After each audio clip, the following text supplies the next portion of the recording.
Hello to all you Patriots out there in podcast land, and welcome to episode 188 of Canadian Patriot Podcast. Is that right? Are we on 188? It sounds like as good as number as any. I think so. I think that's supposed to say 178. Anyway, it was 181 a minute ago, and that was definitely it's wrong. one or the other. It's one or the other. Welcome to some episode of some random internet show. That's probably taken. Don't sue us, please. Whoever owns that, don't sue us. We're the number one something on the something. Today is May the 6th, 2019. Hashtag podcard? Yeah, sorry, I'm stumbling all over this. I think this number is wrong, and I can't find anywhere where I think it's right. Out of 181 or 188 or whatever the number is, I think Andrew has read 3 of these perfect. That's about it. And I'm 90% sure Podcast's also been spoken for. Oh, well, there you go. Well, yeah, they can't afford a lawyer. They won't sue us. It's episode 180 of Canadian There you Patriot go. Podcast, the number one live podcast in Canada. You know it's live because of all the mistakes. Yeah. Well, Are you sure it's 180 and not 181? No, I'm really not. But based on what's published on the website right now, I'm calling this 180. Just 180. I'm calling this 180. The shooter is DQ'd for exceeding the 180. So the title of this should be show's over. 180 1 question mark. I'm going with this 181. It's 181. I just looked on our actual YouTube, and this is 181 now. Well, there you go. 181. So I'm like behind episode. So I know I didn't edit last week's yet because that was the Gavin and Ian Happy Friends Hour / 33 minutes. Yeah. Does that mean it's there's all a about perspective? Yeah. Like you could say you're behind an episode, or that you're 7 ahead. Take your pick. Yeah. I like your enthusiasm. Good. Why don't the other talking voices tell us who they are? All right. Well, I'm Gavin, business owner, gun owner, hunter, atheist, volunteer, first responder, and CCFR field officer for the GTA. I'm Marty, hunter and sport shooter in rural southern Ontario. I'm Ian, hobby farmer on Vancouver Island, making me the token Westerner until they find somebody better. Or get killed. That's for the Starship Troopers model. Rico's Roughnecks. As always, my name's Andrew. I'm a recovering libertarian, dropship trooper, and a firearms instructor at Ragnarok Tactical. We'd love to hear your feedback about the show. Please visit CanadianPatriotPodcast.com/feedback or email us at feedback@CanadianPatriotPodcast.com. Version of the show is available on Stitcher and iTunes. I'm not going to read those out. Okay, and as always, you can check the podcast out at facebook.com/Canadian Patriot Podcast and Instagram at instagram.com/Canadian Patriot Podcast. And apparently soon to be the Canadian Patriot Podcast TikTok account. Once we figure out what it is. Yes. And to do so, we need your help. To support the show, visit patreon.com/CPP and become a Patreon. You can get a better quality version of the show for just $1 per episode. The more you pledge, the better the rewards are. Show you're not a communist. Buy a CPP t-shirt for just $19.99 plus shipping and theft. Visit CanadianPatriotPodcast.com on our homepage and follow the link on the right.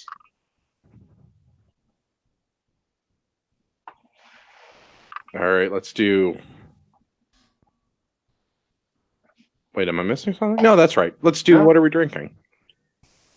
What Are We Drinking is brought to us every week by Arrowhead Coffee. Arrowhead Coffee is owned and operated by Canadian Armed Forces veterans. They love our country, the true north, strong and free, their family and friends. Join Arrowhead Coffee on their hunt for the perfect brew to raise morale and bring that feeling of home to you no matter where you are. A portion of all profits helps Canadian Armed Forces members, veterans, and their families. Let's start with Gavin. Gavin, what are you drinking? I am drinking Bullet Bourbon and Coke Zero again this evening. I just finished off my bottle, so it's a sad and happy day all at once. Yeah, good news is you get a new one. Bad news is this one's empty. Yeah. Ian, what are you drinking? To continue with the current drama down south, more Venezuelan rum and Coke Zero. Viva la revolution. That's right. Marty, what are you drinking? I have Coke Zero and Spice Box tonight. Nice. No more scotch? Not tonight. I don't have to leave early in the morning tomorrow. You've had your fill for the year, and it's on to bigger and better. Yeah, back to this regular whiskey. All right, let's get into the news. We're gonna start with What are you drinking? What are you drinking? Is that what we're gonna start with? Oh Sure. no, what am I? Totally, my name's not on the list. I should put my name in the show notes. If it's not in the show notes, I don't read it. See, this is the whole episode number all over again. Can we do like the Ron Burgundy thing? Where it's Fuck it, we'll do it live. yeah. Oh wait, that's not wrong. That's wrong newscaster. Yeah. Go fuck yourself, San Diego. I mean, I have nothing against San Diego, but okay, sure. This is a cultural touchstone that I don't have. Isn't that Spanish for whale's vagina? I believe it is. Oh, okay. San Diego. I don't think that that's right. Well, agree to disagree. yeah. Sure. All I'm saying is, not everything that Lex Luthor tried to do was wrong. Also true. Yeah. You know what? As I get older, the more that I understand that Lex Luthor was not the bad guy, Maverick was the bad guy, and I really, really understand the Michael Douglas character in Falling Down. Yeah. You know who else did nothing wrong? Ian Ian Smith. Smith. Yeah. Well, we're nothing if not predictable. Yeah. Oh, good. Ian's this Ian is back. Not Ian Jones. If Ian Jones was back, we would be having a whole different podcast. This would be the Rhodesian Patriot podcast. But Ian's back. Ian can tell us about misgendering his children because he lives in BC. Don't get mad at us because we're woke out here. Come on.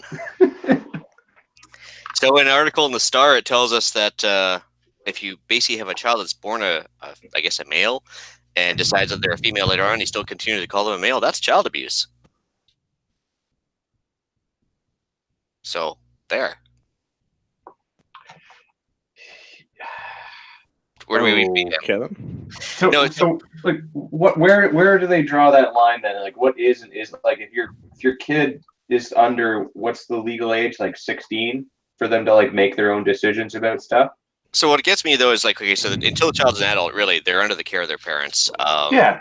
Some health decisions they say can be made as early as 14, but basically this child wanted to go through hormone replacement therapy and go through the testicle operation. I don't know exactly what you call that, transitional operation. And yeah, but the dad was like, no, that's not a good idea. But the mom was for it, so was the health board, and the school was even against it. So there's a big fight, and basically it boils down to the court said, no, the kid can do what they want.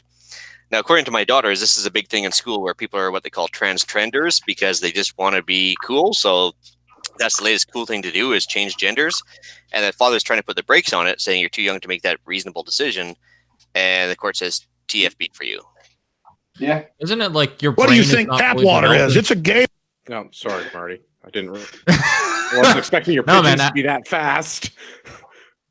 Isn't like your brain's not even fully developed until you're 23 years old? Yet you're Well, they don't even have Gonna a make- frontal. Well, they don't have a frontal lobe fully developed until they're 21. So technically, they're sociopaths Oh, yeah. until that point. So That explains a lot about yeah, kids, but because they have no remorse, they have no feeling of empathy really, and they don't have full cognitive function. So yeah, I think that was not unreasonable for the dad to say, hey, just maybe wait till you're 18 and just Well- go ahead and do your own thing. well, then like so. I mean, you're still a kid. You still don't know like how many kids even know what the fuck they want to do like career wise when they're that age, or what they want to dress like, or anything really of any sort of importance. And look, if you want to wear the other sex's clothing or whatever, fine, because that's not permanent. I don't have to agree with it or like it, but sure, you can change your mind and go back. And then the worst thing that happens is you have some embarrassing school photos. Well, If it wasn't. you- Yeah, it's not like he's trying to pray the gay out here. Like if you want to be gay, do your thing. But when you're actually going physical, like irreversible physical surgery, I don't Wait think. till you're older Yeah. to figure it out. Then once you're an adult, if you want to make bad decisions, whatever those bad decisions may be, go right ahead. Is there an adult out there that does not think that they were a fucking retard when they were 14. Yeah, exactly. Oh yeah, I did all kinds of dumb stuff and continue to do all kinds of dumb stuff. That's Like, the fact that you would let your 14-year-old self make any decision about your future is like that is a permanent life-changing decision about your future. Like, Unless he's an evil genius, he hard wants to no. get a government job, in which case he's going to be a shoo-in, right? yeah, I'm just saying. But no, it's completely bad decision as far as I'm concerned. Like that's way too young to be making that kind of choice. But yeah, And no, I agree. I think that last phrase is important. Is this is a choice that they're making, and by involving physicians and the school board, and I think they involved some sort of mental health professional. I think there was yeah, because also the fact is that psychiatrist or whatever. well, the Psychiatrist, health is going to be covering the cost of this too. So I mean, it is basically you and I footing the bill for this in the long run. So well, and I'm not. Is that the case? Yeah, well, we'll get to that part in a second too, because there's a thing about the long run that I wanted to bring up. But the whole, like, I don't know what their situation is. I get the impression from the way the article was written that maybe this is not a nuclear family and these parents are separated. yeah, That's I guess probably it was a product of it's probably a spat and a divorce. It's probably part of the enjoyment they're having there. Oh, wow, someone whose parents got divorced and they're not totally well socially adjusted, functioning young adults. That's shocking. He's probably Shocking, I tell you. probably the first Yeah. one. yeah. So yeah, the mother, I guess it's a son now. They Yes. were identified. Whatever. The child. I'm going with the non-gender specific pronouns now. The child, Yeah. medical Who's woke professionals, now? Fucker. teachers, the school board. Yeah, all of this to go to the Supreme Court of BC, and the court say that the key can do whatever they want, otherwise you're a bigot. I guess No. it's worse than that they're a bigot. There's some sort of a punishment on the books for if you're like this. If you misgender the child, this constitutes child abuse. Most And if you emotional abuse. And if you fail to allow them to go through the process of whatever gender dysphoria transition thing that they want to have happen to them, then that's also child abuse. Which actually could lead to a criminal charge, which of course could, remove your PAL, remove all sorts of other job opportunities, border crossing opportunities, just because you didn't want to call your son a daughter. Your son who or, is or not even that, not even allow them to just lop off their wiener, right? Yeah. Like you could call them whatever they want, but if you won't let them do something drastic before they're of the age where they can make decisions clearly, you Which, can let's go be to jail. honest, like, relative to your child making this kind of a decision before they're able to, like, losing your pal is, like, nothing.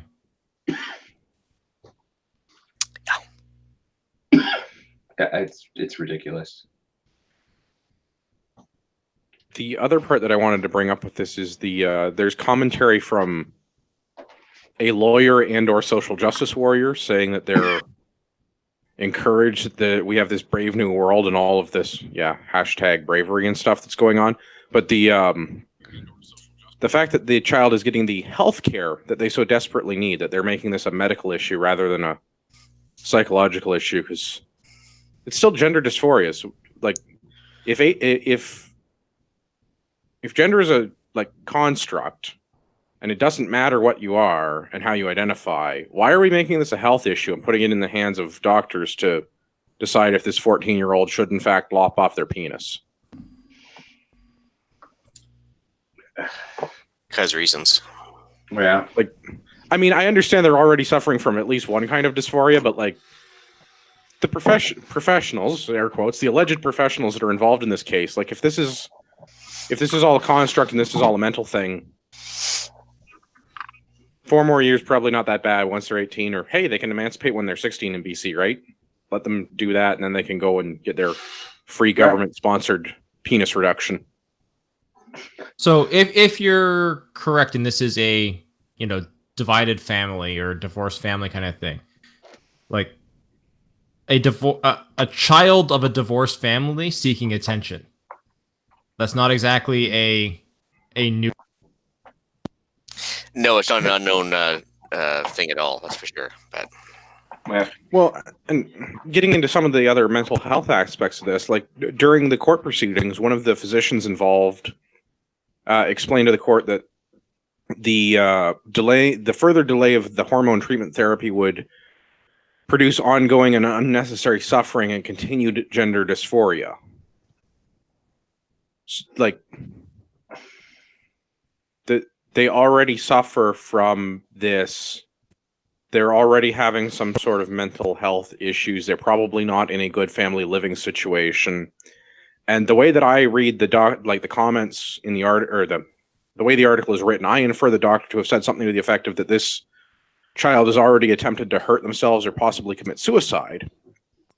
And if they don't get their hormone replacement or their hormone treatment therapy, whatever this counts as, that they may continue to try and self-harm.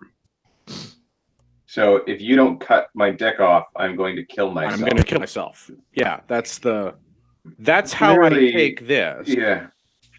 They No, need mental health one way or the other. Like that is apparent. I don't know if you guys remember, but we talked about this a long time ago. There was a study, or it was on Eagle was the name of the website. The study that we had was from Ontario, and this was we talked about this probably 2 years ago on the podcast. The rate that trans youth in Ontario try to commit suicide is at 40% or something to that effect, 47%, or maybe 47% of them think about self-harm and then 19% of them do it. It's a significant number, and I don't have the article in front of me, but yeah, the standard rate of self-harm or the contemplation of self-harm in high school students in Ontario is 7%. So I don't know that we want to encourage them to continue to have their, I understand that this particular child already has gender dysphoria, but if they're going to go through their transition surgery and then have a 50-50 chance of still killing themselves, I don't see how we're helping them. We're not improving their odds of not committing suicide.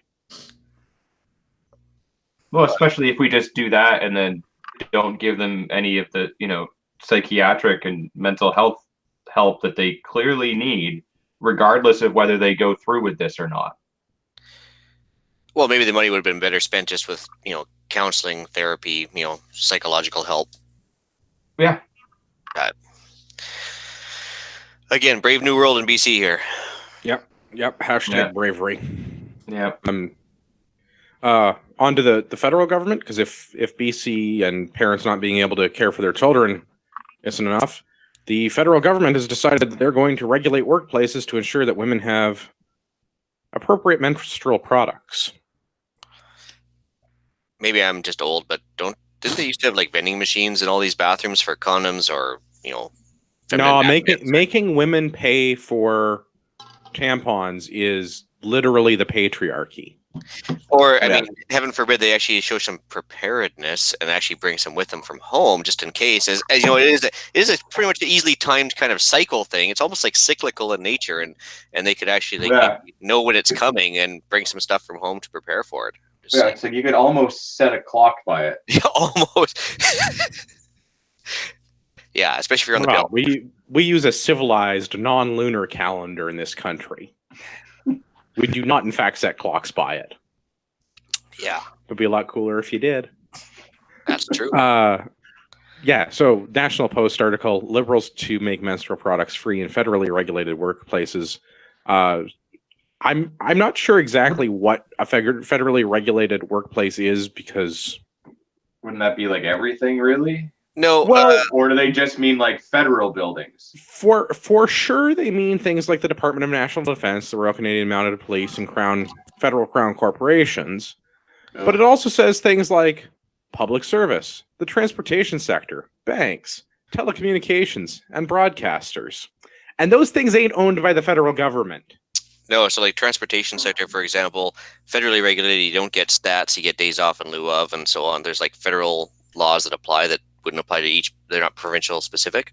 Right. So that applies to things like air carriers or rail providers. Yeah, shipping companies, whatever. So, so it's going to be far more broad-reaching than just the federally employed people. It's huge, Right, and that's the part that I'm like, I am not able to find additional data about this. Like, there's no government press release that further clarifies what this is, because, of course, the statement from the government official that's quoted in the article says it's too early to tell what the cost of this program will be. Well, Astronomical is my answer. Yeah, Well, no kidding. It's a government program, but the one plus side is that any women in the military are absolutely not going to want military issue fucking tampons for maxi pads because those are not camouflage. they aren't going to be very good quality. Well, and they're going to be probably built by lowest bidder. That's right? going to be the case. Yeah. That's going to be the case for any of it. And just like a first aid kit or anything else, they're not going to go like full, to get the deluxe model. They're going to get the bare bones. Yeah, you're getting the minimums. Yeah. I don't see this being that big of a deal. Well, the part that I didn't understand was when it said federally regulated, because that didn't, that has implications that only question almost is every business is federally regulated. Like, name an industry that is not federally regulated in Canada. Well, for example, I think the healthcare sectors are provincially managed, but are they still federally regulated? Yes. Okay, and so I'm trying to think of something that would be not federally. Right, that's the thing is every business is impacted by federal regulations. Do you have a business license? You are federally regulated. Yeah. Yeah. I mean, once you have an HST number, right? You are federally regulated by the fact that you are running an above board business. So that was the part that I was kind of concerned by. Not the fact that the government is going to waste a lot of money at crown corporations with sandpaper pads, because that's what they're going to be. I imagine the lowest bidder maxi pad is going to not be comfortable for the end user. Oh yeah, and you're probably only going to get the choice of those, and that's it. Yeah. Well, I mean, what business have you gone into where they had the good Charmin Ultra TP? No, you get the one ply from Cascade that comes in the brown box, man. Yeah. But there's one ply there. You don't have to bring your own shit tickets with you. Right. But I mean, and I assume that's what this is going to be as well. There'll be an option there instead of having to carry their own shit tickets, kind of thing. Yeah. Although I've definitely, as I say this, I'm now kind of tempted to bring my own. Well, I mean, I do that when we go to when we shoot at the military base. I bring mine because you never know what kind of shape the blue rocket's going to be in. Yeah. Maybe I should bring my own to work. I work in a building full of engineers. I'm sure somebody there is weirder than that. Probably. The problem is, though, is I found 100% out doing the same thing, is that a lot of the times they use one ply, not necessarily just for cost savings, but because whatever plumbing system is in there is ghetto as fuck, because they shaved a few corners off there too, and it can't handle that cushy 3-ply. Well, tune in next week to find out if I'm going to start bringing my own shit tickets to the office. I don't know. I get what they're trying to do, and I understand the liberal government is all about feminism when it suits them, and this is one of the cases where it suits them. But we're going to and it's an excuse to spend money, so it's no double win. It's an excuse to make employers spend money and spend tax dollars on Crown Corps. Yeah, and businesses might already be doing this. We have no fucking. Yeah, that's a good point. We're probably not the right panel to speak to that. Yeah, I don't go into the women's bathroom, so I couldn't tell you. All I know is a shit. Assume imagine a lot of businesses already offer this. If not, I don't know. Big fucking deal. Yeah, I'm disappointed by the fact that the government has found a new way to regulate businesses. Yeah.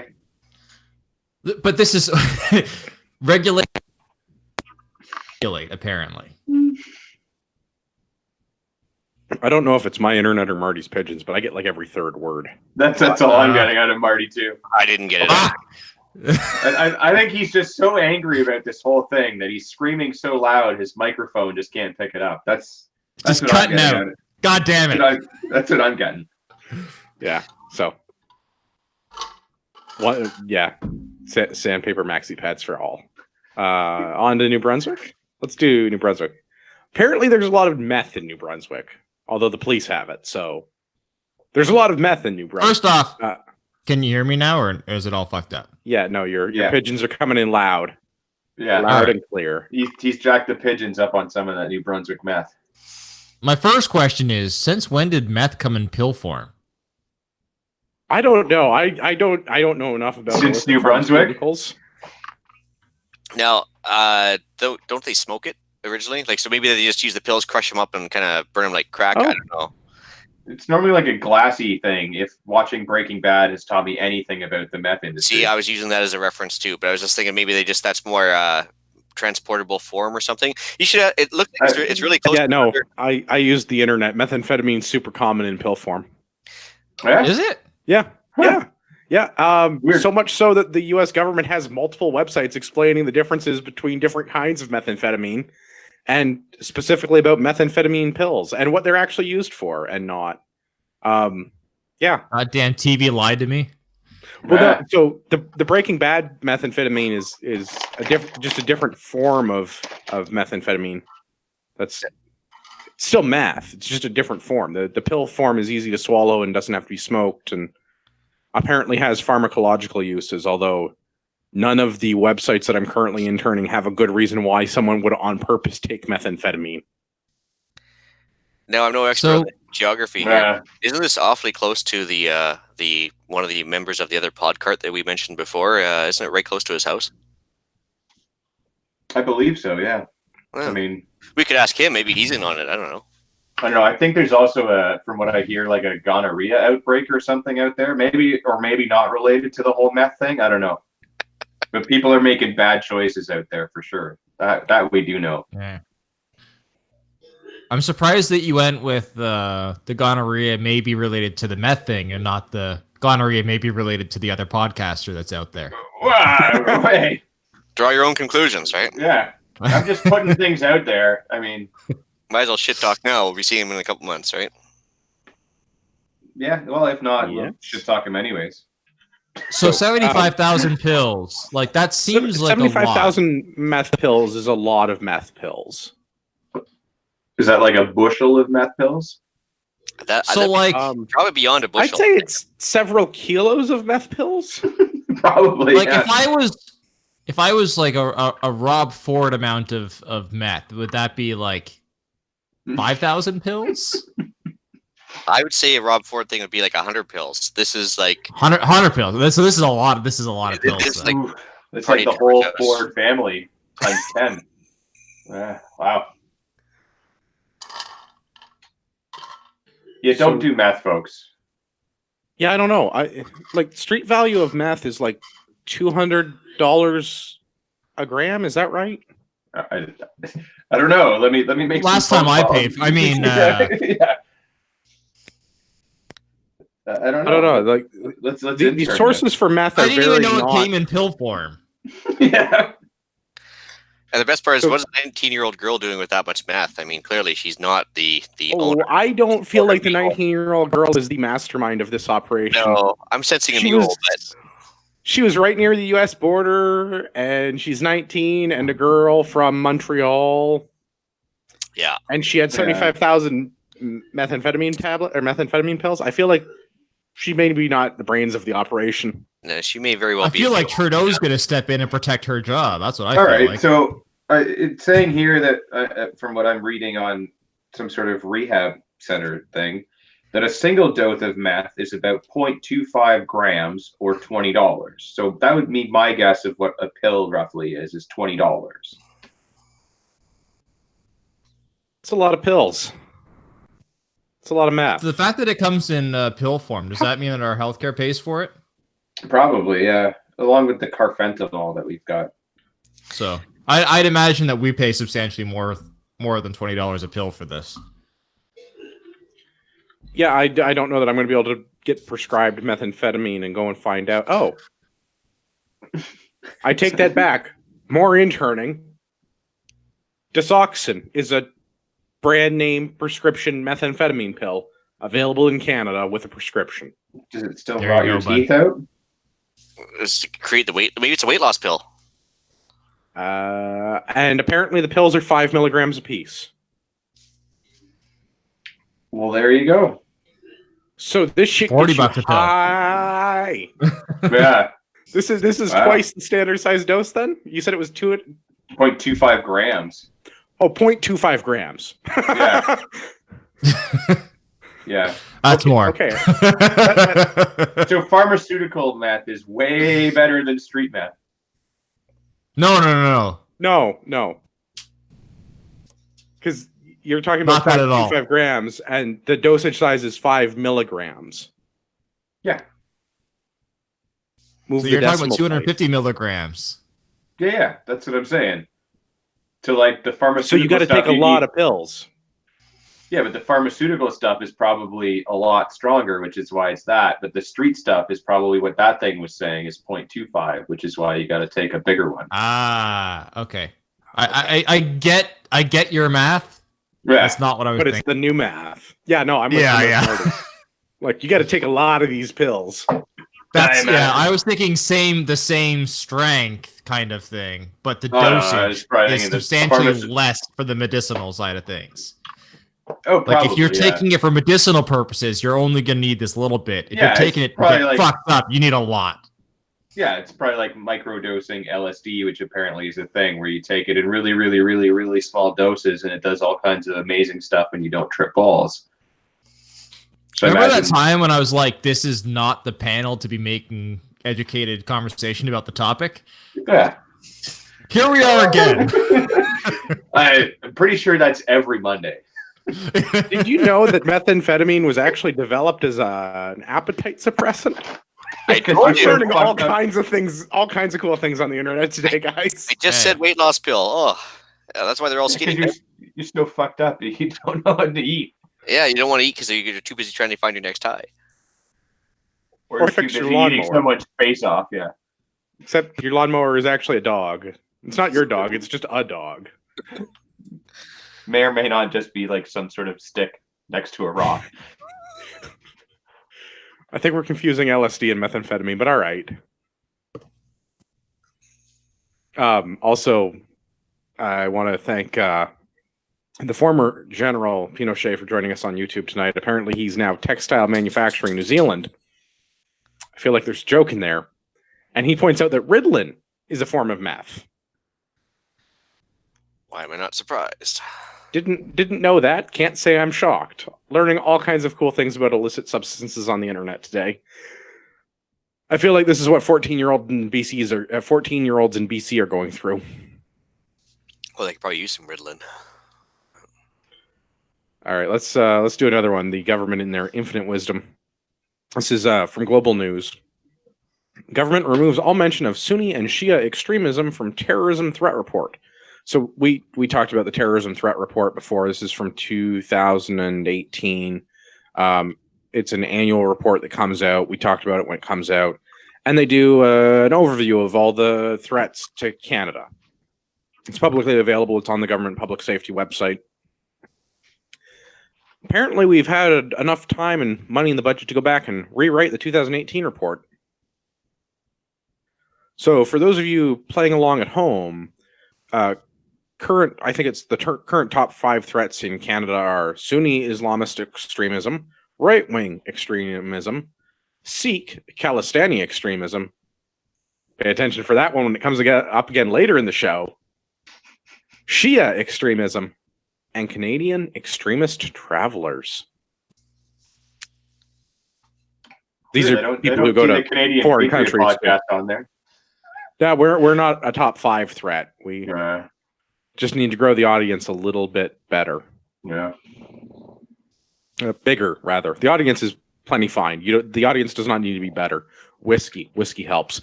The audience needs to be bigger, not better. The audience is great. Thanks for listening, guys. All 6 of you. How is that all that's just I don't know. I just kind of picked a number off the top of my head.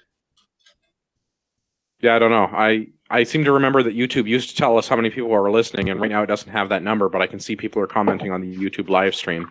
So thanks for nothing. Also listening. Thanks for listening. Yeah. Thanks for nothing, YouTube. Yeah. So the government went back and removed Sunni and Shia extremism from this report. Well, yeah, but Justin Trudeau! Yes. if you pay lots of money and do a report on who your threats are, it's really smart to go and remove those names from it so you don't know about them. That's what you should do. Well, less information that doesn't fit the narrative is better, right? Yeah. Well, so do you want to know what the current top threats are in the revised 2018 report? I have a feeling I know. Terrorist? Go ahead. Are they on this panel? Are they white males? Canadian Patriot Podcast. Yay! No. Canadian extremist travelers. That's the entire list now. Canadian extremist travelers? I was surprised they didn't leave the far right in there, but Yeah, apparently Alright. Sunni extremism, right-wing extremism, Sikh Khalistani extremism, Shia extremism. Apparently those things all somehow were misreported in the original report. And actually, the government did put a thing up on the website explaining this. As per the Minister of Public Safety's statement on the 2018 public report on the terrorist threat to Canada, a review of the language used to describe extremism has been undertaken and is ongoing. The government's communication on threats must be clear, concise, and cannot be perceived as maligning any groups. As we continue this review, it is apparent that in outlining a threat, it must be clearly linked to an ideology rather than a community. The government will carefully select terminology that focuses on the intent of our ideology. As a first step, the government has updated terminology used in the 2018 report to eliminate terminology that unintentionally impugns an entire religion. Going forward, the Government of Canada is committed to applying bias-free approach to the terminology used to describe any threats inspired by ideology or groups. But is religion not an ideology? Well, apparently right-wing extremism is no longer an ideology. Sorry, leftists. And Well, let's just remember quickly the Liberal government's take on terrorists. The Liberal Party believes that terrorists should get to keep their Canadian citizenship. And he also mentioned something about foreign travelers being welcome back home too, right? Well, after they undergo for everybody. some serious haiku therapy. That's not a thing. Unfortunately, it is. It is. Yeah, that's ridiculous. I mean, shouldn't the fact that, like, you said, like, Sunni and Shia extremism dictate that it's not, like, the peaceful, normal followers of that, but, like, I the contend crackpot that one? both Sunni and Shia extremism is not extremism. I contend that that's just Sunni Islam and Shia Islam. Yeah, but I mean, if their thing is they don't want to center it out as being. I mean, like that's like saying that, thing. like, okay, but remind me which side of the Irish conflict is the one that we don't like? The Catholic? No, the Protestants were the ones that were blowing everybody up. Oh, they were all blowing everybody up. I know, but which one is the one that we didn't like? Protestant was the crown. Yeah, technically it was a Catholic. I know what you're saying.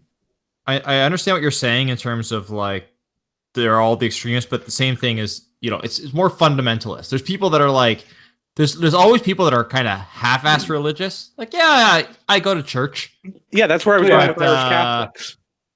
Yeah, and it's not the fact that it's like, so you can use extremists or fundamentalists or what, you know, whatever it is, but there's certain people that are taking it to, they're taking the teachings or they're taking, you know, to a different level as others.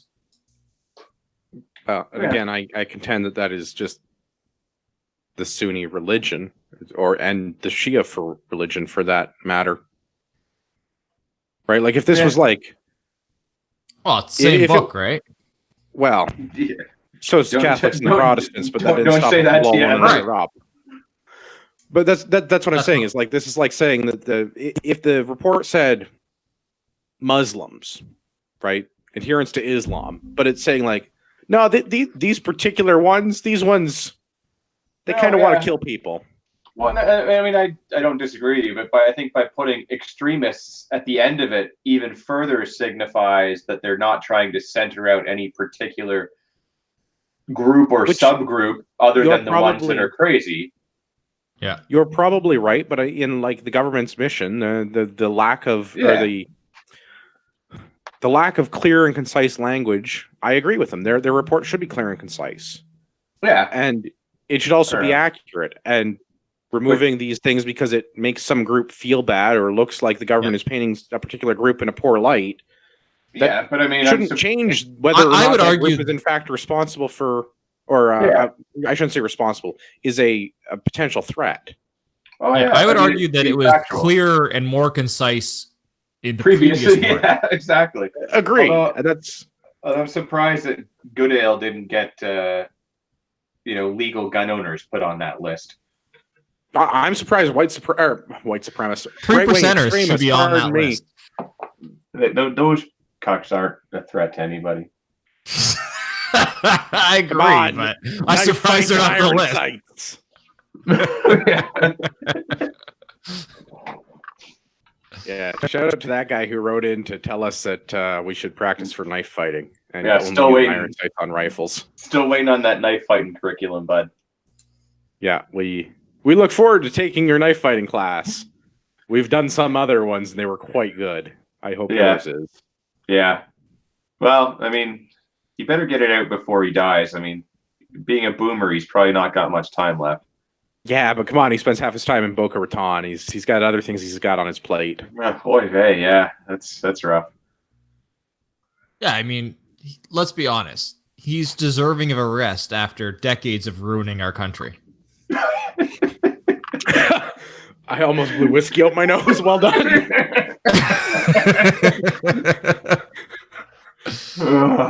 Quite proud of you. Yeah, this rewrite is terrible. But the other thing that I wanted to bring up is this seems very 1984-y to me. Do you remember the part where Winston's job in 1984 was actually to like rewrite books? Yeah, throw the old ones down the memory hole. Yeah, and the memory hole is like, I mean, it was a literary device, but it was Yeah. in the book. It was a literal thing where we got rid of reports that we didn't agree with, and we rewrote the books. And the best part Yeah, is, it was well, newspapers, right? He was going back and rewriting the headlines of the newspapers to be what they always Yeah. He were. was on the newspapers, but they're like, yes, this is the department that he was in. That's what they were doing. Was they were they were going back and they were rewriting documents. Huh. And this is now what our government is doing. Is well, this report that came out in 2018. We don't really care for the language because it paints certain groups unfavorably. So we just want to make the language better by removing it. Yeah, if they really wanted, they could have just released the 2019 version and changed it. But no, going back and redoing the 2018 version is dumb. Right. And they had to borrow money to do it too. Yeah. Well, they would have had to borrow money to do it, and it's going to invalidate it as a source because now anyone that uses this from an academic perspective or anyone that uses it from a policy perspective, this report is now flawed and can't be used. And moving forward, all further reports are going to be suspect. Right. So any policy that is made based on these reports is all useless. Bullshit. Basically. I mean, not that government work isn't bullshit on the best of days, but like the government is now blatantly changing things because they didn't like their stance on it in the past. Yeah. We don't like these facts, so we will delete them. We've always been at Idiots war with doing Croatia. idiot because they're idiots. It'd be a lot cooler if Archer didn't cut out, but I'm glad you got some Archer drops. Yeah. Well, that's probably just the government trying to censor us. The government doesn't need to censor us. The companies running the internet are doing a good enough job. Actually, I'm surprised on the 1984 topic. We actually do not get censored very hard. We show up pretty easily when you search for us on iTunes. We show up pretty easily when you search for us on Google. I mean, you have to be looking for. They let our shitty us. podcast do the censoring for us. That's true. Well, that's your shitty internet connection, but yes. Well, people even complain about hearing swears on YouTube, so that they actually censor themselves. They just stopped listening. Yeah. I Well. mean, they have, demonetized us, but They did well, and not that we were making money before. The cussing thing on YouTube, I can kind of understand. I mean, if we were producing a professional product, I could understand maybe we limited our cussing, but this is not a professional product. This is regular people having regular conversations about what's going on. Yeah. Right? We've talked about the cussing thing before. Like, yeah, we try to keep it under control, but this isn't a family-friendly show. This is what bars used to be. Yeah. We no longer have a public space. Until the boomers ruined them. Exactly. We have been banned from the public space. So since we can't go and do this in person in private drinking establishments, we do it on the internet for everyone to see. So all of the shenanigans, and just as likely as I'm going home with somebody, which is to say not at all.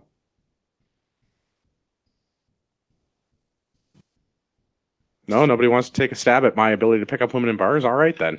I felt like you were reaching for a compliment there, Yeah, but there's none to I'm not saying I give. did any better, so I'm just... I was waiting for the wife to yell at you from upstairs or something. I didn't pick her up in a bar either. Actually, I think the first time we went out, we went to a bar and we left because the music was so bad. Wow. You did leave a bar with her. I also walked into the bar with her. I feel like there should be a joke there, but there's no punchline. Yeah. Anyhow, moving on. Globe and Mail article. What were all the Doug Ford critics doing when the Liberals ran up the bills? Egging them on. This is Marcus G. I enjoy this. Yeah, We've had... Their opinions don't matter. Everyone who's complaining about the budget cuts, thank your boomer who lived in Boca Raton, because how many years of Liberal government did we have in Ontario? Like 14? Yeah, a decade and a half, roughly. Yeah. Right? It was like, I don't remember the exact number, but yeah, we had, call it 14, 15 years of Liberal government in Ontario. I believe the correct answer is too long. Too long. Right? And... It was much too long. It was 3 terms of Liberal government in a row, and it was spending on everything. And even alleged conservatives like the John Tory. How did Hudak lose that election? How? I don't know. I don't. Get a bunch of jobs. I mean, Ian's probably right. I was there for that one, and I remember he was talking about cutting the Ontario Civil Service, and of course, all the unions got behind the opposition and said, "Well, don't vote for this Hudak guy. He wants to take away your job." And one in 5 people work for the Ontario government in Ontario. You've lost the election right there. More than that, and it's and that was ultimately the issues. Like he gave the uncomfortable truth of this way. We must stop spending this way.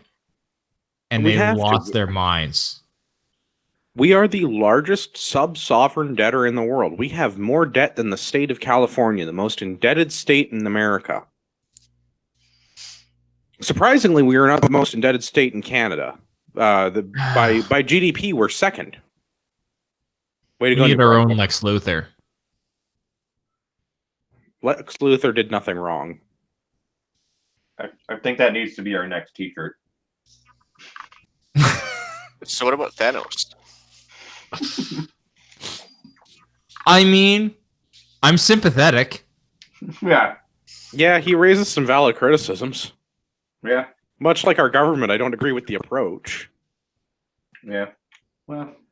But I mean, G writes about how basically this went on for 15 years, and the various other governments, the municipal governments in Ontario and the voters in Ontario kept asking for more and more money, somehow not realizing that we didn't have money in Ontario, which I don't understand. Because I mean, like, we went through the NDP with Bob Rae, and then we went through the Harris cuts in the early 90s, and those were the biggest cuts Ontario had ever faced.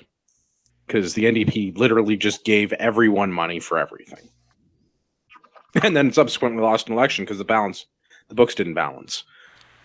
And we never decided to experiment like that ever again. Well, that was Yeah. that was also Yeah. after losing all those, creating all those jobs in Mexico and losing them in Ontario too, right? Well, and the Ontario job loss thing has been going on for a long time. I don't place that strictly at the feet of the Wynne government or the last three sets of Liberals that have been in government. No. I'm saying More of a even NAFTA issue. before Wynne. I mean, that's when NAFTA was really kicking in, and that's like even that's why Wynne got elected basically, or Wynne and crew. Was it McGuinty? McGuinty was before. Yeah. Because basically it just so happened that all those jobs were getting outsourced, and so they blamed the Conservatives because they were doing cuts at the same time, and that's what caused the problems because it left that sour taste in everybody's mouth. Which I can kind of get, and to their credit, if you want to say that, the Liberals did go about this in a better way. Doing this over a decade and a half was a much more slow and steady approach than what Ray did when we had the NDP government in Ontario, because like the floodgates were open and there was money for everybody for everything until the money ran out, and then the money actually ran out.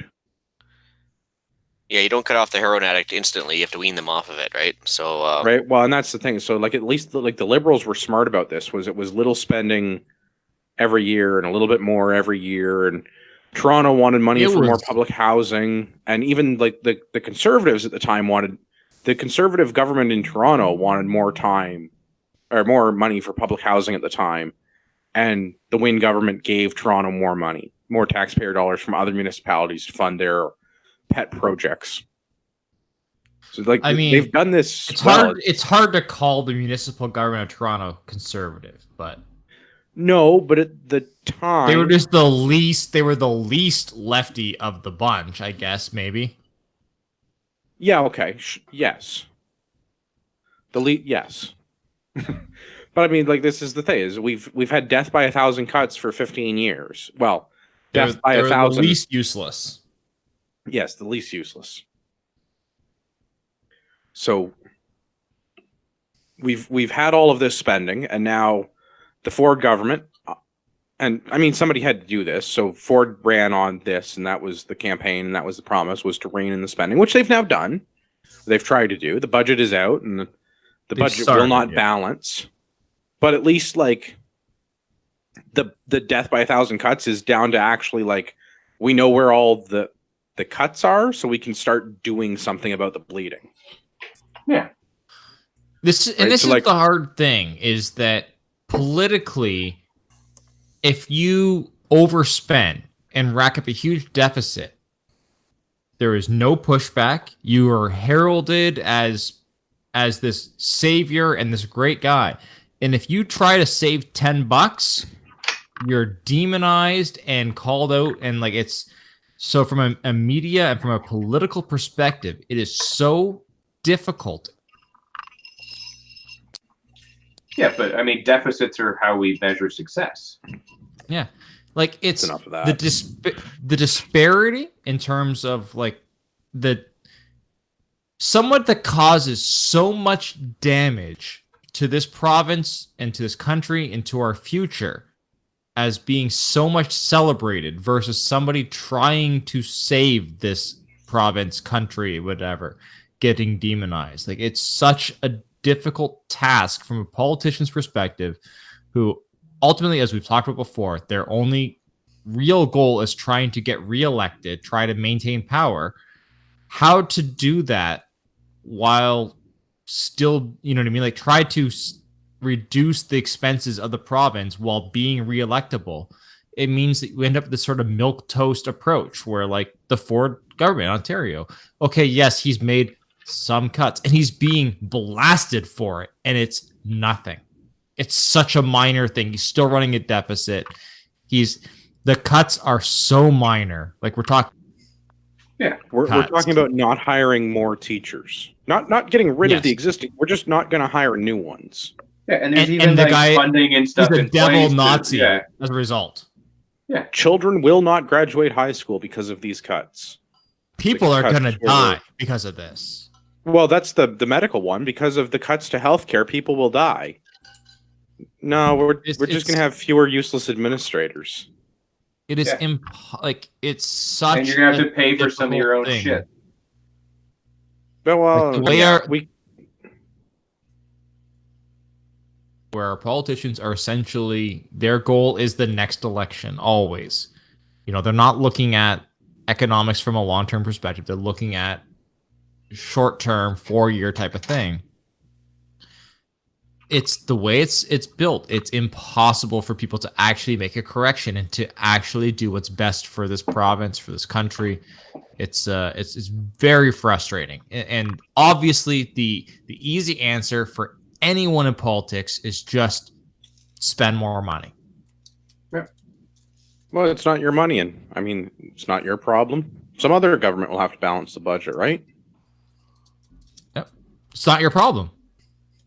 If you get reelected, just spend more money again, and eventually you're going to be done. You'll just retire. 2 terms, you've got your full pension and everything like that. You're done. You're out of there. You're set for life, and it's somebody else's problem. And no one remembers the damage that you caused. They'll just blame it on whoever the.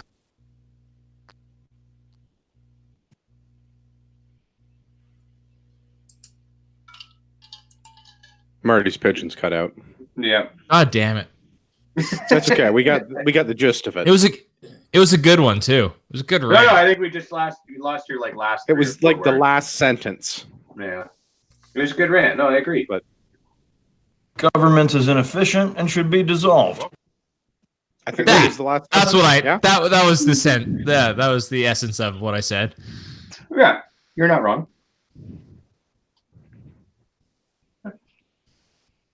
When I walked in this morning and saw the flag was at half-mast, I thought, all right, another bureaucrat ate it.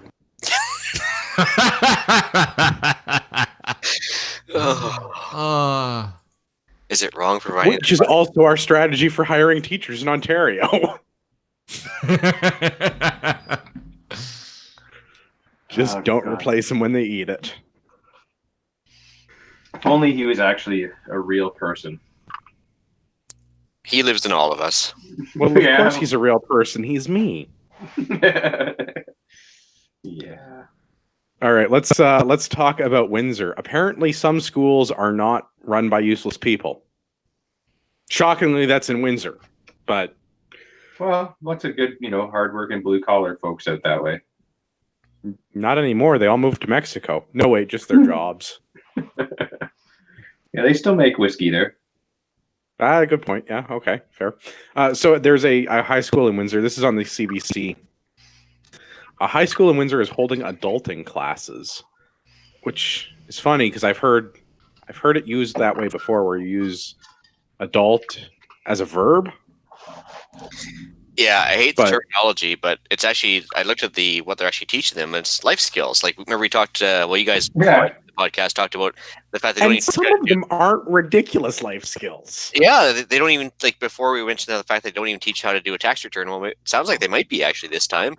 They're getting a lot closer, and I mean, we've griped about this. There have been many panelists who have griped about this sort of sentiment. Is we all came out of high school, go to university, not knowing how to do anything except how to go to university, and we got out of university to get jobs, and we still didn't know how to do anything. Yeah. But they sound like they might be able to change a tire. Well, So and these are some this- good topics. Go ahead, Marty. Yeah, I would say. Now, I'm not entirely certain on this, and it wasn't course, or if it's an additional course that's being run depending on their semester.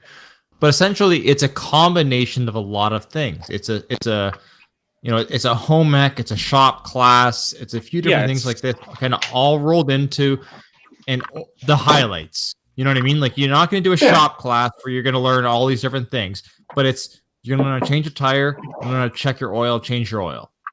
But You're not that's gonna do really the what whole- people need. Do you need a whole automotive shop class? And I mean, I was fortunate in that I went to a high school that actually had an automotive shop, but there was one out of like 6 high schools in the city that had that. Yeah, I was lucky as well, and mine did, and I took it. It was awesome. I had a great Right, time. but like, do you need to? Would the average person? And I would argue that everybody should take an automotive shop class and a regular either wood or metal shop class. Like, everybody should have these skills, but like, change the tire, check the pressure, like putting in windshield fluid, like all of the basic mechanical stuff. Yeah. It's probably good enough. You probably don't need to learn how to change your own brakes and swap out a muffler and fix a transmission and change a clutch. Like when you get to that level of mechanical stuff, if you're mechanically inclined and you want to do that, yeah, go be a shade tree mechanic and have at her and enjoy yourself. But for everybody else, just take it to the shop and have somebody that knows what they're doing do that, because you're working on a big heavy piece of metal that travels at 100 kilometers an hour. So don't screw it up. Yeah, but you should be able to change your own friggin' tire. So let's look at quickly. Let's just go through the list of the skills of some a subset of the skills that are being taught. So car maintenance, changing a tire, checking oil. Home maintenance, patching a hole in drywall, checking breakers using power tools. Financial planning, budgeting, credit cards, clothing, sewing a button, hemming pants, how to iron and sort laundry, cooking for 5 meals you can make with 1 rotisserie chicken, mindfulness, stress management. I mean, this is all one course that's just like a general, like, high points of all of these different topics. Yeah. The fact that this is not default curriculum across this province is insane. Well, that's contrary. Yeah, country. Yeah. Yes, country. I mean, fortunately for me, I mean, I guess when I grew up, some of this stuff was part of the curriculum and mandatory. So you're old enough to have gone to school and home ec was still a thing for women. Yes. I was one of those bearded women. But no, it was like I had to take some sort of a home ec class, and I think we even called it home ec. We didn't teach us budgeting and things like that. We sort of did a little bit of that in math, but not really. Yeah, there was a thing in the article that kind of bothered me about that, because they were like, if you don't take accounting, you won't learn how to do a budget.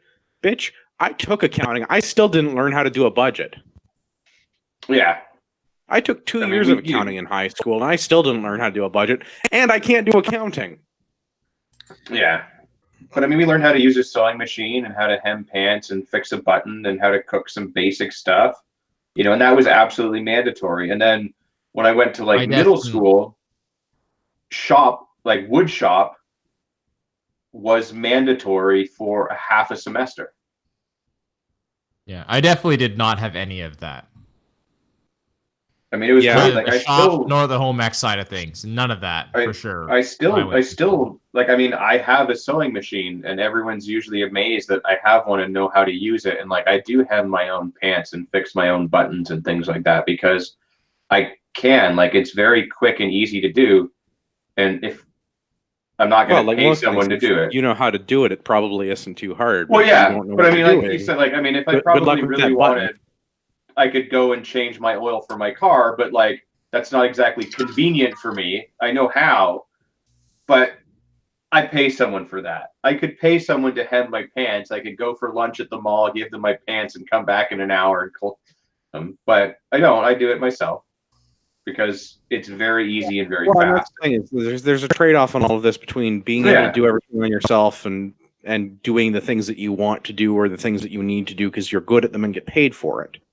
Yeah. Right? Because like you could hem all of your pants, but that doesn't help if you can't go to your job and make money to buy more pants. Exactly. Although I will say, if I buy a suit, I just let them handle it because that's included. But well, and that's what I mean. Like, there's a division of labor here for a reason, but that doesn't mean that people shouldn't learn basic life skills, which I guess we're calling adulting now. But yeah, my wife's right. I am an old man. All of you kids should get off my lawn. Yeah, it's sad that they had to create a class, but I think it's a great idea that they have found the deficiencies and have done something about it. Even if it just gives you a flavor of them, you learn where you're deficient and can fix that then. Yeah, I think this is a great program, but again, they talked about how it's 100 students, if I remember correctly, when I read this article. Yeah, it says 100 students. Everyone's got to start somewhere. Because they say that, the advantage of this is that it doesn't interfere with their whatever curriculum is required for whatever post-secondary they're planning to take. So it seems to certain students as opposed to being like a credited course that they could actually elect to take or as part of their actual education. Like, this seems like this is a voluntary additional thing. Yeah, it should be mandatory. This should be. Yeah. I mean, ideally, like, at one point, these were all individual, full course programs. I understand that with the way things have gone and the way that our education system has moved towards more of like the STEM side of things, there's not as much room for these to be dedicated programs. So having this sort of catch-all, high-level it's a stopgap. overview, Yeah. I think is a very good idea. And I really would like to see this be, and especially to have like an introductory to all of these different things, be a mandatory thing, so that you might discover in this course that like I love automotive, and maybe that's a career path for me moving forward. Well, that's why all of that stuff was mandatory in my middle school. Like we had to do, it was a half semester of shop and a half semester of home ec. So it wasn't a full thing, but it was mandatory. You had to do it so that you could try it and see if you liked it and learn at least some basic skills. And then when I went to high school in my first year, because we had a wood shop, we had an auto shop, we had an electronics room, you learn how to solder and stuff like that. Our first semester, you had like a sampler pack where you had to do like a couple of weeks in each of those to try them, so that you got exposed to it, and it was awesome. Because exactly like you said, there are some people that would never have thought to take shop, but did it, and they're like, man, that was fucking awesome. And they did take it for the rest of their high school career. All right, I think we've thoroughly abused that. The government and government schools should not exist, and if they do, then this isn't such a bad use of my tax dollars. Yeah. Cool. I mean, On if to the you're spending marijuana. your tax dollars anyway, you might as well do something useful with it. I think it's the better way to describe it. Yeah. I will allow your alternative interpretation. Also, end the Fed. I feel I should remind you that I do not believe that the position or the entire government should exist. On to the marijuana. Because we spend an inordinate amount of time on this show talking about the marijuana. Bushels and bushels of time. I suppose one can't measure time in bushels. Anyway, from the CBC, 11 Ontario cannabis stores have been fined $12,500 for not being open yet. That's each. So, not my tax dollars at work, but thanks for contributing to the government coffers there, pothead entrepreneurs. You know who else should be fined? The government, for not being successful at selling pot. Well, hold on. That's not this government. Yeah. Let's talk about Ontario first, and then we can talk about New Brunswick.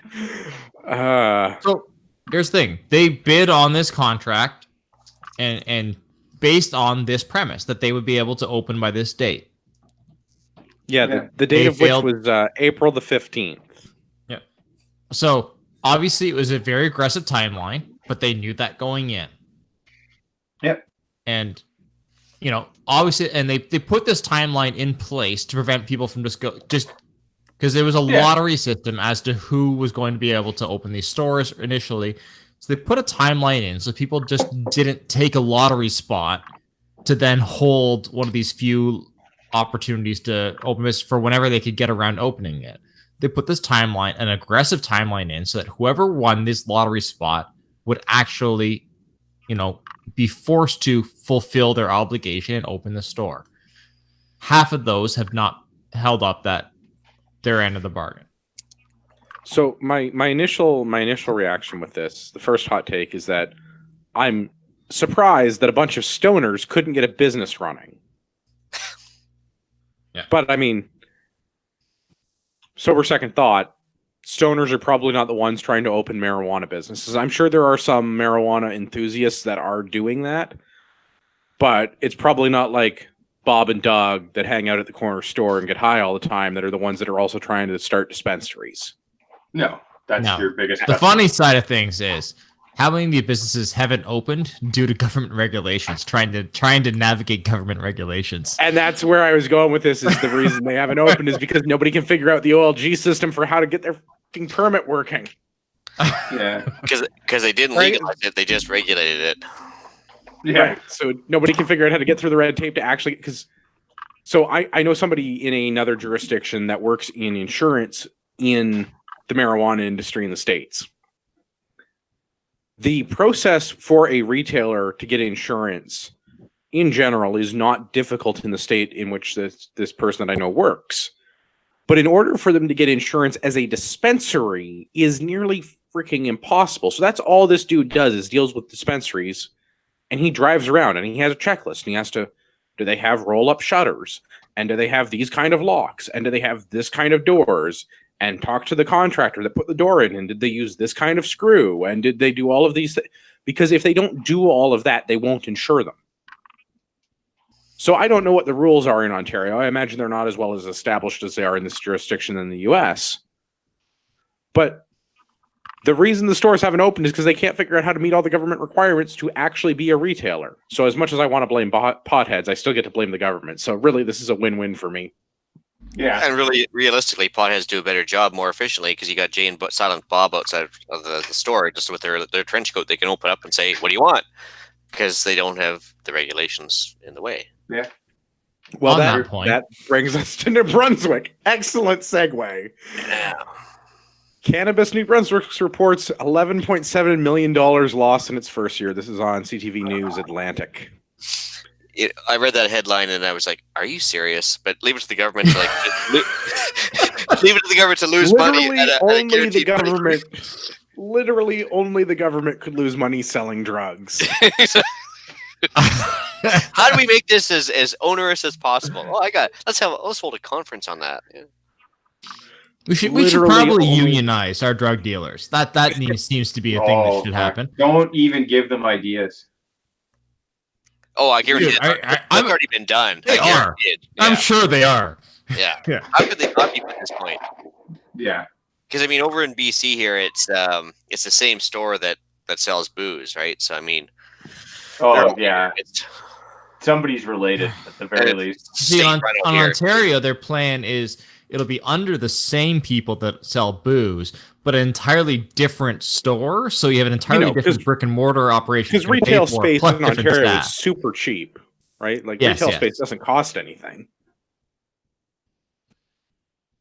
So remember that time when government fucked shit up? like now. You mean every day? Yeah, yeah. That time, that's still happening. That government? Yeah. Which probably explains like why would somebody like go through the process of going to a government store and buying shitty weed when they can just go on the street, which And buy better weed for cheaper? and buy better weed for cheaper, which probably leads us to that. And has less environmental consequences. Yeah. Not that it's an article in this, but I saw an article recently. I don't remember where I was reading it. Probably Vice or CBC. Some news outlet that specializes in marijuana. So it's either Vice or CBC. Could have been the High Times. I know that you're a big subscriber to that. Familiar with Fast Times? Only at Richmond High, though. That's the joke. There we go. For your younger people in the I audience. was gonna say you're too young for that, Andrew. I don't know. I like that they're despite losing $11.7 million, they're still pretty positive that they have confident that objectives, including reducing the illicit market and creating public awareness, are being met. So even though they lost $11.7 million, they're still rocking out. Yeah, I'm pretty sure the war on drugs was more successful because at least we didn't waste that much money. I think they're just smoking their own supply if they think they're going to compete with the private sector. But that's just me. Well, and that's the first rule. You don't get high on your own supply. Everyone knows that. Sounds like a reasonable rule. You need look no further than Scarface to find out that, right? Yeah. All right, let's do another one because shockingly, the government is bad at things. This is from BIV, who I can only assume is a reliable source for drug paraphernalia news, being that it's business in Vancouver. I assume this is the predominant business there. So, Well, it was actually there's an island just off the coast from where I am right now, and it's famous for having a bunch of border hoppers from the Vietnam War that came over, started plantations, and they've been growing it ever since. So I mean, this is the industry on the West Coast. so Sounds accurate. seems like these guys are an authority. So Stats Canada shows Canadians bought less legal cannabis in the second consecutive month of February, almost $50 million worth. Now, I'm not an expert here on weed by any stretch of the imagination, but I understand there's like a certain strain of weed they have to use for the government supply, as well as a THC content and everything else. I don't know about that. I I know don't- it has to be on the packaging. I don't know about the Yeah. actual, like what they're allowed to be. I know that the packaging has to tell you what it is So- and what's in it. So the I recently was in one of the government allotted businesses in Ontario. It was interesting. This Well- one happened to be very well run, but they had little clear plastic things with slots so you could smell it and look at it, but you couldn't open it and steal it. But each thing had like a little descriptor of what kind it was and what the potency was, and all of that as some sort of well, you know well, let me menu. put this another way. I'll give you a BC perspective. Okay, so if you buy seed and plant your own weed, the government can come along and you have your 4 legal plants, and if it doesn't genetically match what is being sold by the government, you can get charged for being in possession of illegal weed, right? Because it wasn't a government Wow. seed that you planted. Uh, So what I'm saying is that basically the government weed that they're providing is pretty shitty. And yeah, yeah, so what I'm saying is the private sector weed is probably more potent and probably grows better and or gets oh yeah, faster. no doubt. So why would somebody spend more for shitty government weed when they can get private sector stuff for cheaper that gets you more high, faster, better for cheaper, whatever have you, and you can also like get, Because it's a well-established fact that boomers are dumb. well, it could And, be and that. they can buy it during business hours only. Yeah, exactly. Whereas you More can go, convenient than I feel like whenever there's you a want it. specific market that the government is targeting here. yeah. Whereas literally Yeah. you can go down the road and get some guy that'll give you like a bushel of seeds, literally, and you can go plant it in the crown land behind your house and grow as much as you want for way cheaper. Like Wait, I don't a understand why bushel of seeds. You a have my bushel of attention, seeds, sir. exactly. That's a lot. I Yeah. heard. Oh, yeah. So A I mean, bushel is a lot. so I mean, Well, not if For you more grow information yourself. on that, go check out the Canadian Pepper podcast episode on gardening. yes, Yeah. we did talk about. We actually almost forgot at the very end of that one, but yeah, I mean, why would you spend more money on government weed? I just don't understand like why they're surprised that people are figuring out that hey, private sector still works better than government. Oh, well, Oh, I know. look at this. Stats Canada says, and I don't know how you collect the statistics on this, so I'd love to talk to whoever did the methodology on this one. But Stats Canada says that the black market accounts for 80% of all cannabis sales in Canada. I'm actually not surprised. It's like 95%. Yeah, I mean, I don't know how they arrived at 80%, but it seems kind of low, doesn't it? Yeah. Yeah, there's probably a bunch that just haven't reported that they bought it illegally because they're not dumb. Well, and I mean, literally, I mean, they're also estimating that we spend almost $6 billion annually on cannabis in this country, which that seems like a lot of weed. and full disclosure, I don't touch the stuff, but if there's somebody in any industry that requires them not to use it, why would they want to create a paper trail saying that they bought government weed when they can go down the street and get weed on the sly and smoke up to their heart's content rather than having a record of them having bought weed? Because I'm assuming you have to like register this or like get a weed card or something. I don't know what you do, but or show ID or I Oh, don't know well, what you do. fun fact. If you're in Ontario, you go on the OCS, the Ontario Cannabis Store website, which is powered by Shopify, and you plug in your mailing address and your identifying information, all of your shipping stuff, Is and your that credit the card same details. Shopify that doesn't allow firearms retailing God anymore? damn it, I was getting to that. Oh, yeah, I was going to jump in too. So weed's okay, but firearms are horribly bad. The weed sales on the government website, which is powered by Shopify, is perfectly acceptable. Firearm sales by private industry, absolutely forbidden and will get you kicked off of their platform. I forget where I was going with, but yes, Well, this so was there's- the there's thing. a I record- was- I believe your Fine. next comment was "fuck Shopify." No, but I mean, there's No, so that what you're saying is too. there's a record of you having purchased it on Shopify. Then Right, that's what we were talking about was the records keeping. So the record keeping, at least for Ontario, is just like a sales order invoice. Now, where that goes downstream, who knows? Because like once you're into the database, because you have to provide your shipping information and your credit card information, because you can't just like give them cash when they deliver to your house. That's not an option. and Seriously, not it's not. It comes by Canada Post, but you can't select COD. It's not a thing. and not being yeah, a legal so- expert. I'm sure somewhere in the legislation, the government says we have the legal right to access your records of who bought what, where, and when. That would, I Probably. mean, that would stand to reason to me. So I mean, I would say like, why? So why would somebody want to create a paper trail when they don't have to? So yeah, no surprise, no sales for the legal.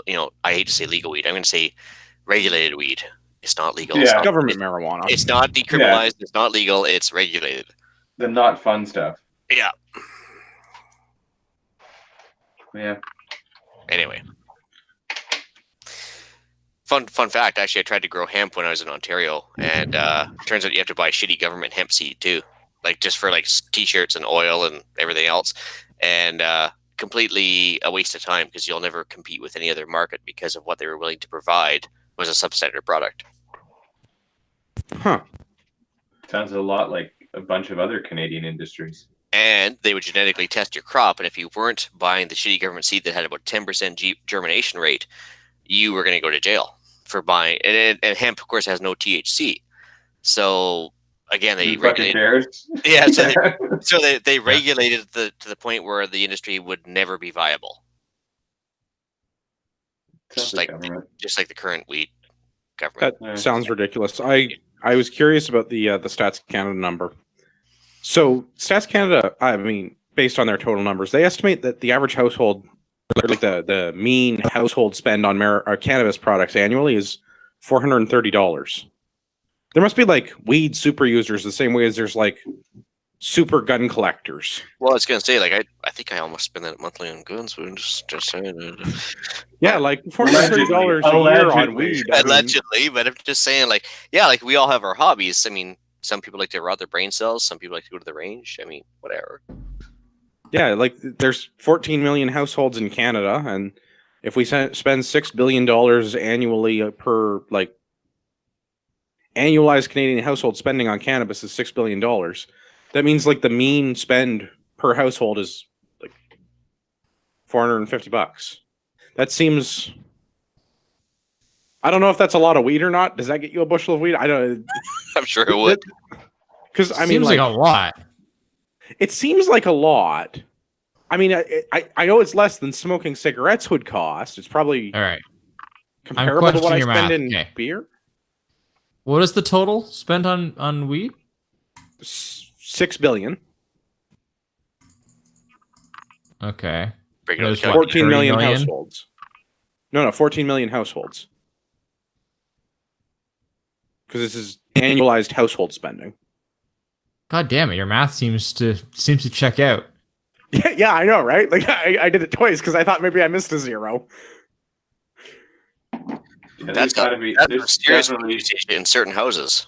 Like, Right? we're So talking, like, their whole house is like a hot box.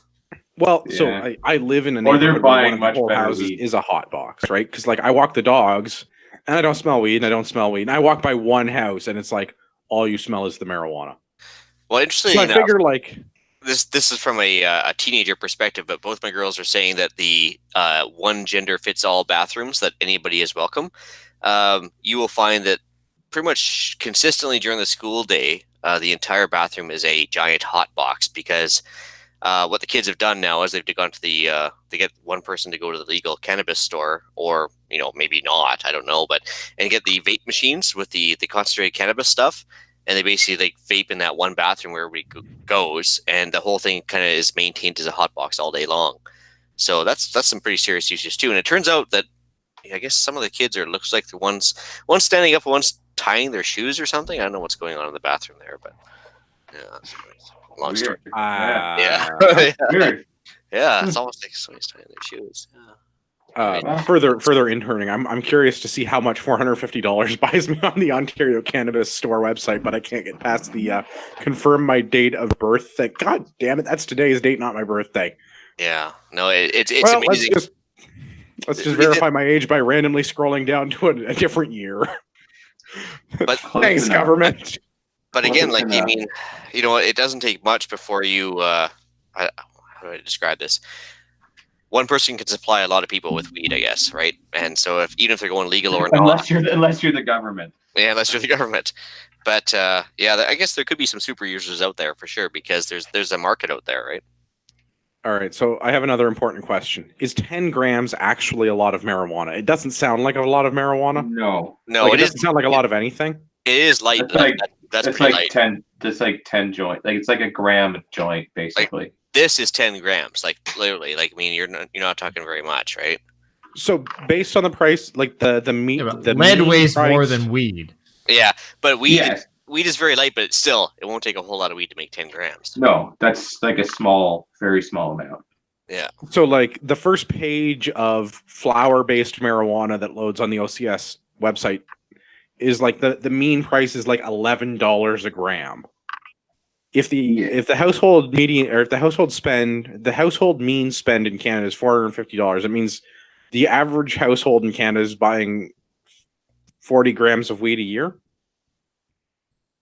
No, wait, that's wrong. 10 grams of weed a year. 10 grams of weed a year. That's not a lot. But that's for every man, woman, and child, though. And I mean, babies aren't using. Yeah. You would think. Well, I mean, that's definitely 10 grams more than we buy in my house. 10 grams more than you buy in Ian's house. Yeah. I'm not going to speak for Marty or Gavin. They're not in industries that are regulated yet. Marty only pays for half, though. Yeah. Wife pays the other half. Speaking of which, did everybody celebrate the Dutch National Heritage Day yesterday appropriately? I did have my wooden Cinco de Mayo? I had tacos. No. Cinco de Mayo is no longer a thing. May 5th is now Canadian Dutch National Heritage Day. Really? I'm sorry to hear that. Yeah. You're going to get overshadowed by people eating tacos and drinking tequila. If I I would have broken on my canoe and maybe taken it out for a spin or something. Well, and don't forget the liberation of Santa Ana from El Guapo. That was an important part of Cinco de Mayo. Wait, El Guapo, wasn't that the drug lord? Yeah. Would you say there is a plethora of piñatas?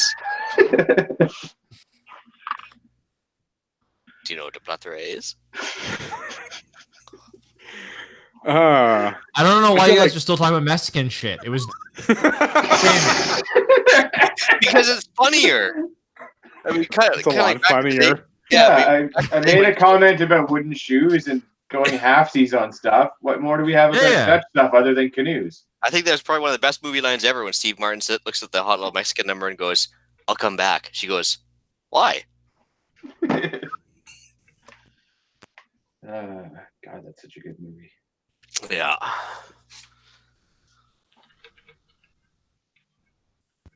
So where were we? Moving along. I don't know. Should we take drunk drivers? Pot super users, they exist.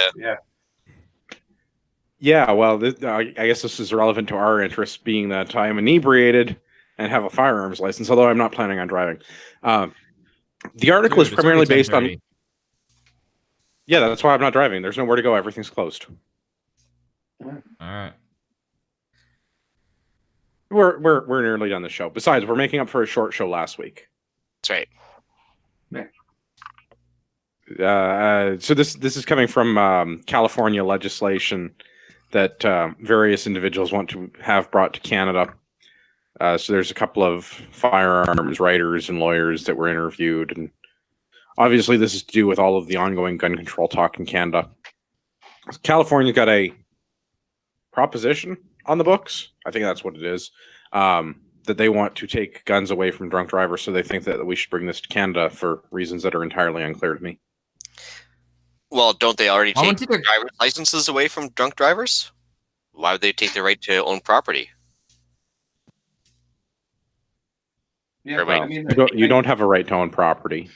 Well, not in Canada, but what I'm saying is that they already punish drunk drivers by taking their driver's license away.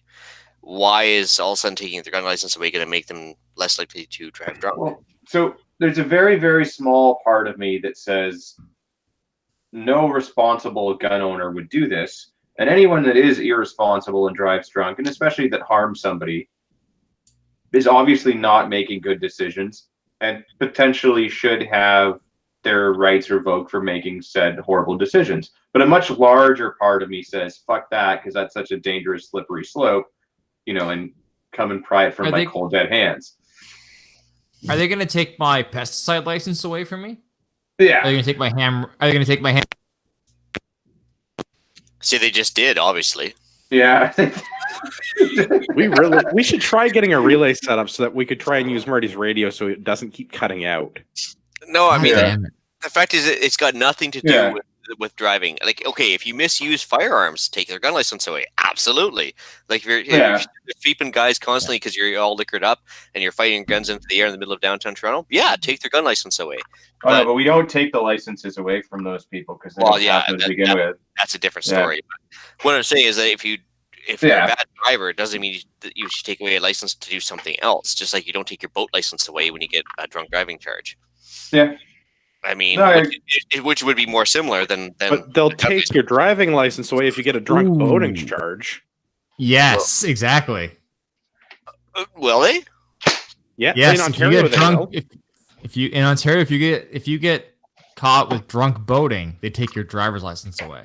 Yeah. Interesting. I could take that on another tangent, but I can't right now on air. Yeah, you could also get busted for riding a horse inebriated, or your bicycle. Well, quad, yes, but bicycle, no, I don't think. Right? It's not a motor vehicle. You would not lose your license per se, but you would still get a charge for operating some sort of a vehicle whilst inebriated. You're on the roads. Yeah. You're on the roads. You're, as a bicycle person, you're subject to all of the laws of the road, right? Yeah, you don't necessarily lose your driver's license, but you definitely still get a charge. Same with riding a horse whilst drunk. Yeah, I know that if you get caught drunk boating, they will suspend your driver's license in Ontario. So yeah, could be different provincially. But I just learned something. Oh. Yeah. Well, I'm sorry. The salmon fishermen will have a little bit of things to worry about, I guess. Yeah. Yeah. So obviously, I think the panel is in consensus on this. We think this is dumb, and gun licenses should not be taken away for drunk driving. Also, you shouldn't drink and drive because make bad life choices. I'm with Gavin on this, in that there's a certain part of me that's like, if you're getting repeatedly caught with drunk driving, you're a shitty person, and you probably shouldn't. Yeah, like you're clearly gonna probably make other shitty decisions. Yeah, I'm with Gavin that there's a bit of a gray area here.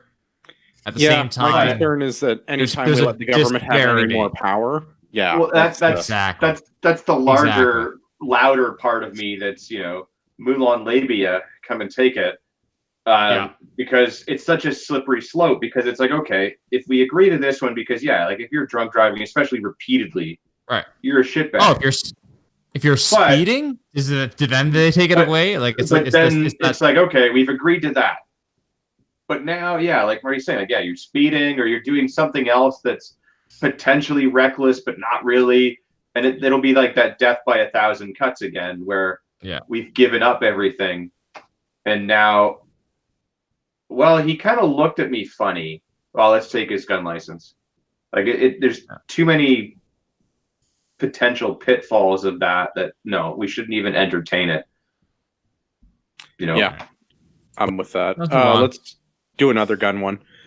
Toronto Sun. Toronto gun buyback program pays $124,000 for 506 firearms in its first week. I don't like this. The fact that it's super successful, relatively. And the fact that Gavin and I were talking about this last week. And, you can get your $49 TT33 stripped out lower, sold back for basically a 400% profit. But you're also playing into their hands. Not that we're recommending that. Not that we're recommending that, but the fact is you're playing into their hands by giving them pumped up numbers to make them look like it's a really effective program. And I don't like that at all.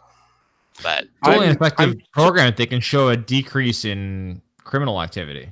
No. They just want guns handed in. So they got 500 guns off the street, man. 500 guns off the street from legal firearms owners. So I mean, yeah, we could have all gone down to Home Depot, got the Sked 40 pipe and got a slam fire shotgun handed in for $200 or whatever it was. But now you're just playing into their hands that it's an effective program and we've really helped crime. They haven't. And No, but they've transferred cash into firearms owners' hands, which will then be used to buy real guns. I will say that is a success if that's what happened. In that case, let's boil it down a little further. They've given you back tax revenue that you've already paid to the government, so they're buying back your guns with your money. Yeah, they are not buying back anything. They didn't own these to begin with. They are giving you essentially a tax credit. Yeah, that's in fair. that you're getting a refund back on your tax dollars. I just don't like the fact that they're using your money to buy the guns, and I just I don't like that they're using my money to buy the guns, and I'm not getting any guns out of this deal. Well, I do hope that everyone that took advantage of this program did buy one of those strip Tokarev receivers, and then went and with the money they got bought a fully functioning, completed Tokarev with it. Got a really great deal.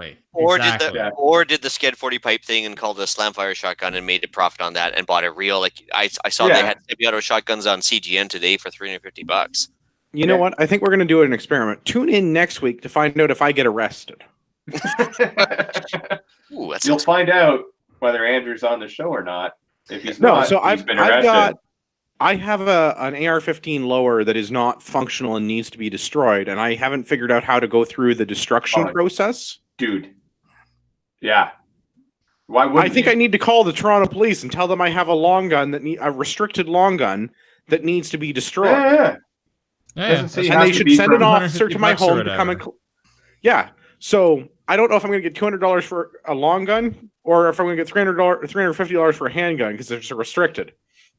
Either way, that's money. I'm going to call the Toronto. I'm going to send them a thing. I'm going to get in touch with whoever administers this program for TPS and tell them I have a firearm that I want to have disposed of because I need to get this fucking thing out of my safe because it's broken and will never work. Yeah. And I could get $350 for what is literally a piece of garbage. All right, I'm take a wild guess here. Was that by chance manufactured in the Northeast? It may have been manufactured in the Northeast.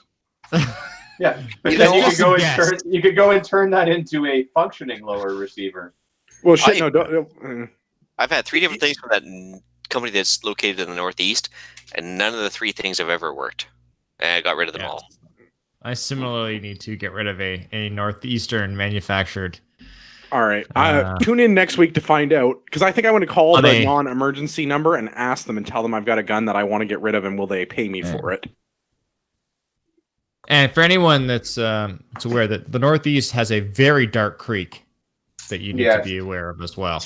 It's almost like black. It's like really dark. Yeah, that's very dark. Yeah. No, Cinco de Mayo, Negro.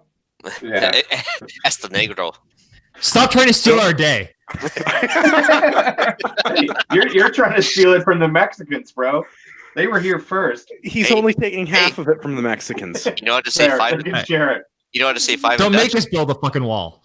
Yeah. Well, you've got walls all over Holland, I tell you.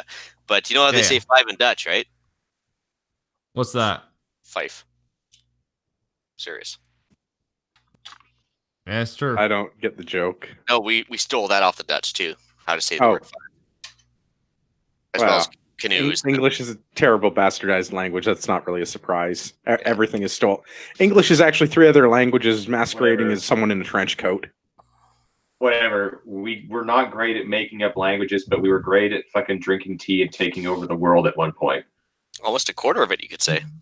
Yeah. All right, on to our country, which has not been able to take over a quarter of the world, and probably never will. Unless you count by landmass, because still second largest, baby. Yeah. We're number 2. 3 articles all in a row, all on the same topic. Global news. Canadian soldiers carry guns in, quote, full fighting order at Toronto Kalasa Day. The forces called it, quote, misguided. City news. Military on defensive after soldiers mistakenly given guns for Sikh parade. Toronto Sun, military and defensive after soldiers wrongly given guns for Sikh parade. First, let's play Find the Luganpressa. That's the game where we try to figure out who's lying to us about something. I'll give you a guess. It's not the Toronto Sun. I think it was City News. Well, yeah. Yeah. All of this is nonsense. So, there's a parade that happens in Toronto for Kalasa Day. It's a Sikh celebration. It happens annually. There's a reason for it. That's not the important thing. The Canadian Forces 3rd Canadian Brigade Group, I forget who Ontario falls under now. It's either the 3rd or 4th Canadian Brigade Group, authorized soldiers from the brigade to attend and march in the parade. And this, call it duty, fell to the CO of the Lawrence Scots out of Toronto, who authorized the issuance of firearm or of rifles. It was unloaded carriage of weapons, I think, is how the order gets written. So they were given C7s and they were allowed to parade in what Global News doesn't understand is full fighting order. Yeah, magazines inserted, unloaded. Yeah, mags in. So I guess the part of the misconception, or I guess maybe part of my problem is with reading the Global News article, is they don't know anything about the military, so they make this sound really, really scary by saying that they were photographed carrying weapons in full fighting orders, magazines in place but unloaded. Well, and weapons at the ready, I believe one of them says. I don't have it in this, but there was an article where they were unmuzzled. Yes. Well, the best part is, if you look at the Sun article, I mean, it's not like it's a bunch of oppressive white guys. It's actually a bunch of culturally appropriate gentlemen. There's almost all Sikhs. Yeah, there's like maybe 3 or 4 guys that do not appear to be Sikhs. I don't want to guess their religion, but they are not wearing a turban. So my guess is they are not Sikhs. But the rest of them. Yeah. So, I mean, it's not like they're like sitting there being, like intimidating or threatening. They were... Yeah. I don't know that they weren't not being threatening. And by that, I mean, I think that you could take this out of context, which people have. Yeah. And this is why the military is scrambling. So the first misconception that some of the news outlets don't seem to understand is what full fighting order is. Full fighting order is your CAD-PAT uniform, field uniform, camouflage stuff, cargo pants, blouse, t-shirt, and a helmet, a rifle, a frag vest, a tac vest, which is your vest that holds all your magazines and stuff, 4 rifle mags, bayonet, 2 grenades, nuclear, chemical, biological warfare mask and carrier, and a canteen. It sounds a lot less scary when it's shit soldiers carry around. The distinction is full fighting order versus battle order. Battle order involves the addition of the small pack, which is Army speak for backpack. Which carries more shit. So this is like a standard level of dress. This is something that's tested as part of the annual fitness test in the Army. This is not something that would typically be seen on a parade. And this is what sort of drawed the ire of people in Toronto because they don't think our military should have guns. I don't know what people in Toronto think our military does exactly, but apparently walking around in downtown Toronto like it's some kind of a war zone is not the thing our Army should be doing. I've been to downtown Toronto. Exactly. I feel like they were dressed appropriately. Yeah. Except for the guy that's carrying left-handed. Not uncommon and this is part of this goes back to why do we allow left-handed Sikhs in the Army? Yes, why do we allow left-handed? I don't know. Do nuns Army? Have Sikhs? Yeah. Because if they were Catholic, the nuns would have beat it out of them. So yeah. Sikhs need nuns. Anyway, yes, part of this comes from the fact that they looked like they were doing a dismounted patrol in downtown Toronto, and they shouldn't be. And yes, they shouldn't be, but I really... Who cares? Really don't care what people in Toronto think. Well, and that's kind of my complaint with this is it's a parade. Why are they not wearing dress uniforms and parading and following? Well, but even so if they were just randomly on some sort of maneuvers about the city walking like that, I could see them being WTF. but they're clearly You know what? Though, part if of a they were parade. randomly on maneuvers down, like if the Lorne Scots or some other reserve unit from 4th Canadian Brigade Group was like in downtown Toronto conducting training, which is a thing that happens. Yeah. Like what 2 summers ago, there was reservists in Toronto that were doing they were assaulting onto a beach in Toronto, so they were on like Zodiacs, like rigid inflatable boats, Yeah. and they were going from the lake and riding up to the beach and like assaulting onto the beach. And people thought they were being like people in Toronto called the cops thinking they were being invaded. Yeah. Which is understandable. No, it's not. They're fucking dumb. They live in Toronto. But that's not something you see every day. Which is why I'm saying, like, if all of a sudden you saw a small group of people in full military dress with guns walking down the street for no fucking reason that you know of, I could see why some people would call. It's one thing. But Sure. if you're in a parade that everybody knows about and there are other floats around you and all of that, and everyone's marching in a line, and it's like, oh, there's the Lions Club, there's some Sikh thing, there's the police playing the bagpipes because they're in everything. Oh, look, and there's the military. Who the fuck would even care? The problem is they were not marching like they were in the parade, because really if they were in the parade, and I mean they could have been issued weapons, but typically they are not. They do not draw arms to participate in parades. They would typically follow the manual of drill and ceremonial, which they were not in this case, or whoever the standards officer is for this reserve unit. I assume it's the Lorne Scots and other reserve units in Toronto.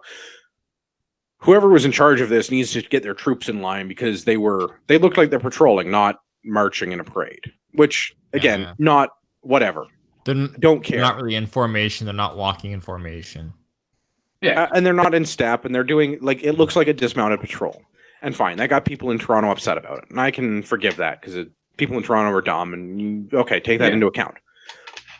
My problem with this is like a major Sikh festival holiday thing to celebrate their Sikhedness.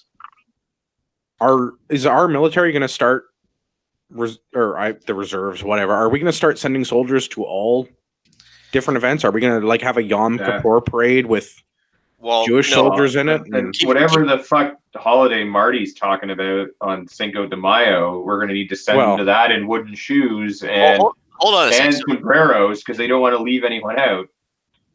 The Sikhs are kind of like the Scots. I mean, they do the bulk of the fighting for India, just like the Scots do the bulk of the fighting for England. So I mean, you got to give them that. I mean, they are like. I'm not spreading any discredit to actual Sikh soldiers in any military. So what I'm saying, except for Harjeet. Well, he's a Harjeet Sanjan gets a pass because reasons. Yeah, I mean, besides being the architect of Operation Medusa, he's. I mean, this is the same thing as using simple and concise language like the government does in terrorism reports. I don't want to paint everyone with one broad brush, but when I have a report that says Harjeet Sanjan is an asshole, it's because he is, not because he's a Sikh. He's likely an asshole, yeah. But no, the fact is that they actually have a good place in this parade. As a matter of fact, that's actually part of their heritage, and I agreed with them being in the parade as is because they have done the bulk of the fighting for most of the cultures they live in. I mean, because they're warriors. I mean, they were just like the Scots, But it is government money being spent on a religious, cultural parade. Well, it shouldn't be spent at all. It should be a voluntary thing, honestly. But if they want to do that, then I have no problem with it. Yeah. I don't mind that, and I don't mind that the military is doing this because it's a recruiting effort, and we're getting more people into the military in Toronto. Like if there are Sikhs in Toronto that want to be in the military, or we want to present the opportunity for them to be in the reserves in Toronto, I'm all for that. Yeah. But the way that this was handled was exceptionally poor. This is not the way that things should be paraded, in my opinion. They are doing a disservice to the Canadian military by presenting themselves in public in this fashion. Not because it upsets people in Toronto, but because this is not how you march in a parade. This is not what we want our military to be portraying. No. But I also have exception to this because it's predominantly Sikh soldiers. And I don't know how the order came out that they could have had a call for volunteers and say, hey, who wants to go to this thing? That's how a lot of parades work. Do you guys want to go to Remembrance Day? Do you want to go to Warriors Day? Do you want to like that's how reserves work. Are you available and are you interested in doing this thing? They're not getting orders saying you must do this because they're reservists in Toronto. And that's probably why the bulk of them were Sikhs, but some of them weren't. It's like, do you want to Right. do it? Great. Yeah. And nothing wrong with that. But I take exception to how the military handled this, because we're going to have to, if we have, this is the same as the gay pride flag on City Hall. Like, if we're going to have to do it for one group, then we're going to have to do it for every group.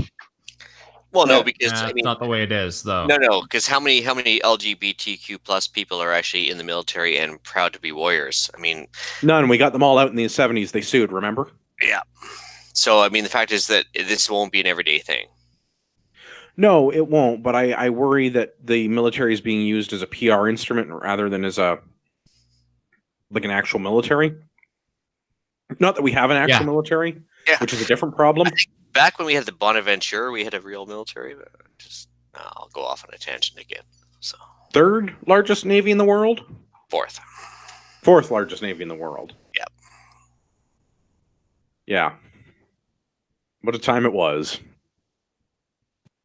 My shop teacher, actually, side story, served on the Bonaventure, and one of my bosses actually flew aircraft off the Bonnie as well. Back in the day, we had carriers. Yeah, when we were a serious country. Yeah. Prime ministers that weren't drama teachers. Yeah. So, yeah, I'm all for the military being involved in parades. I don't care if we go to the Kalasa Day parade. None of that stuff. The optics around how this was presented is not favorable to the military. And I'm concerned that this is the actions of someone in a position of authority that's either doing the bidding of their political masters or wants to use their experience in the military to launch themselves into a political career. We've seen a lot of politicians do that. Aaron O'Toole, I'm looking at you. You live up to your name, you Mick.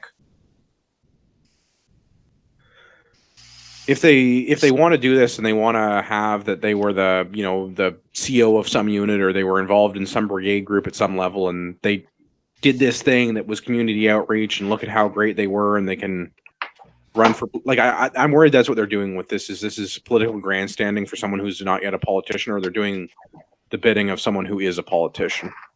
And this is not what our military is for. No.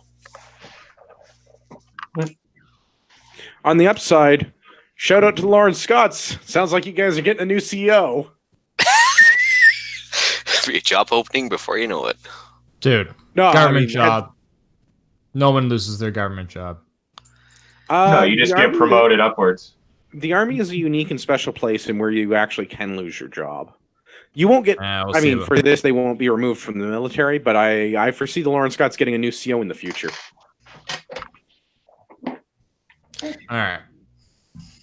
All right. I think that is all that we have in the show notes. Let's rapid fire feedback. We have an email from Todd.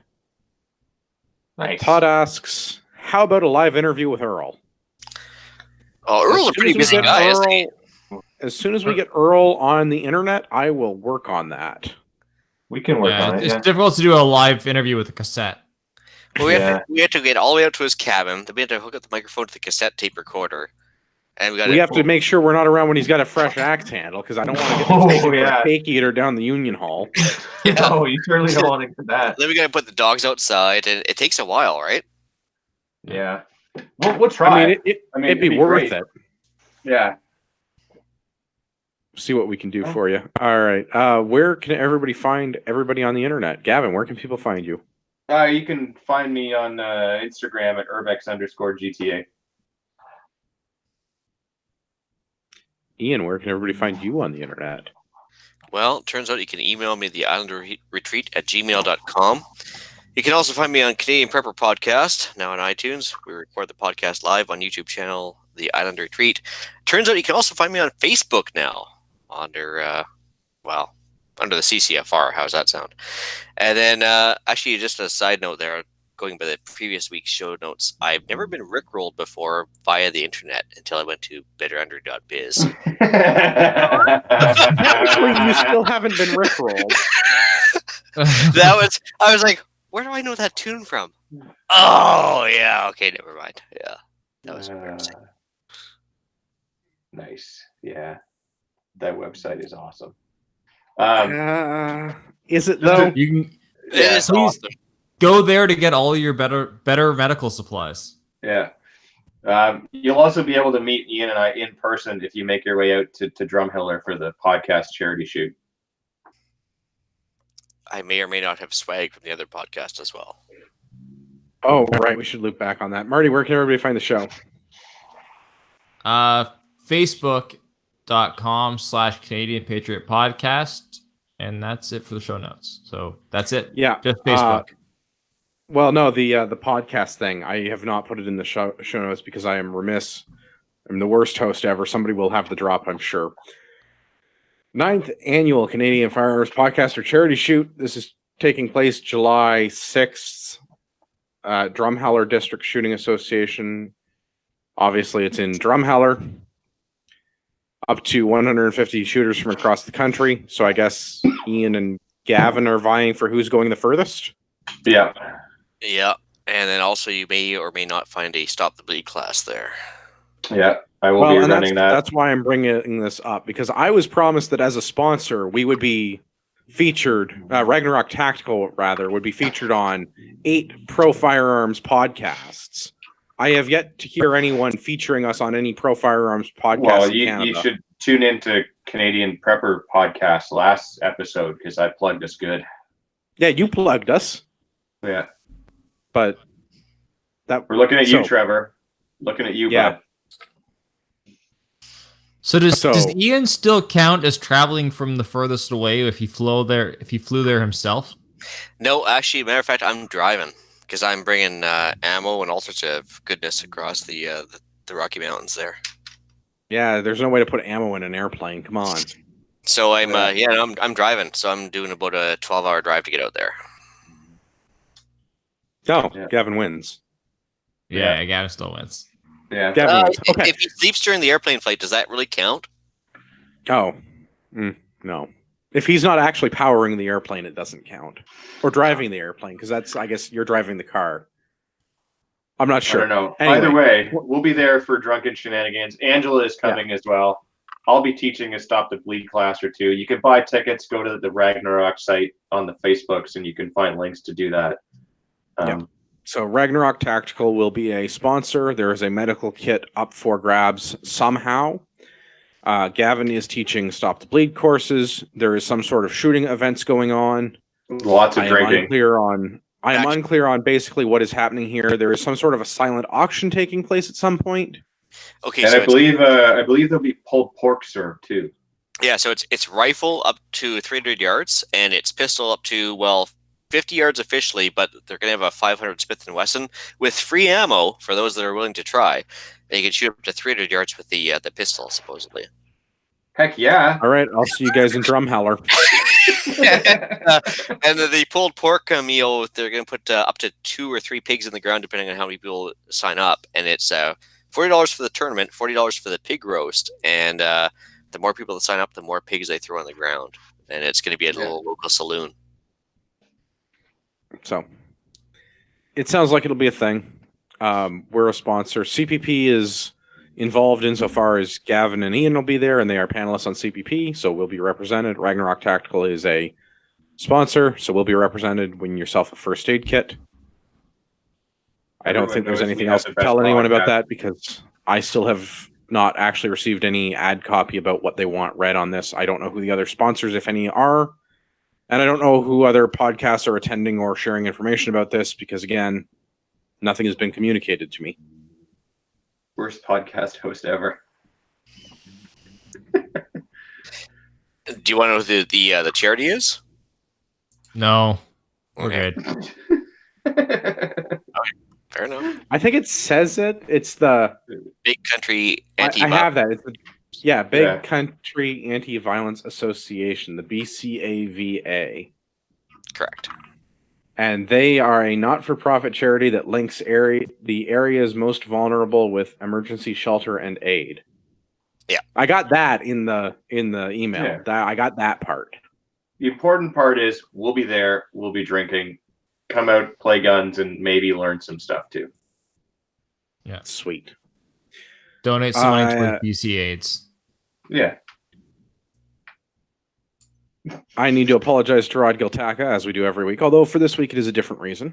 Rod is most welcome to come on this show, although I understand that he is a little busy with CCFR Radio, which is the podcast that is hosting the 9th Annual Canadian Podcaster Charity Shoot.